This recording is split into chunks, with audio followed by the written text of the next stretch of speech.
আজ আমি তোমাদের সাথে এমন একটা জিনিস শেয়ার করব, তোমরা তো প্রথমে দেখে অবাকই হবে, আর তার সাথে সাথে হয়তো কমেন্ট বক্সে প্রশংসার ঝড় তুলে দেবে।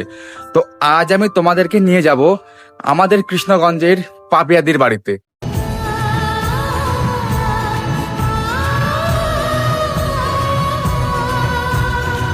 নতুন সাজে নতুন রঙে সেজেছে সবাই মন। ফাইনালি আমি চলে এসেছি আমাদের কৃষ্ণগঞ্জের পাপিয়াদির বাড়িতে। ইনি নিজে হাতে তৈরি করেছেন 3টি দুর্গা মূর্তি, যা একটি অসংখ্য নারকেলের মালাই দিয়ে আর একটি বাতিল 15,000 কলম দিয়ে, অন্যটি পাট দিয়ে। প্রথমত তোমাদেরকে দেখাই, অসংখ্য নারকেলের মালাই দিয়ে তৈরি করেছে এই সুন্দর দুর্গা প্রতিমা। একা হাতে মানুষ যে তার শিল্পকে এত সুন্দরভাবে ফুটিয়ে তোলে সেটাই ভাবার বিষয়। অপরটি তৈরি করেছে পাট দিয়ে। প্রথমে বাতিল কাগজ দিয়ে দুর্গা প্রতিমার শেপ বানিয়ে তারপর পাটের পেস্টিং করে বানানো হয়েছে এই দুর্গা প্রতিমাটি। এই মূর্তিগুলো আপনারা রানাঘাটের যে কোনো পূজা মণ্ডপে দেখতে পারবেন। অন্য মূর্তিটি তৈরি হয়েছে 15,000 বাতিল কলম দিয়ে। উনি মাথায় রেখেছেন শিক্ষার জিনিস অপচয় না করে বাতিল কলম দিয়ে দুর্গা প্রতিমা বানানো যায়। এই দুর্গা প্রতিমাটি আপনারা যদি দেখতে চান তাহলে অবশ্যই কৃষ্ণগঞ্জের নটরাজ ক্লাবে আসতেই হবে।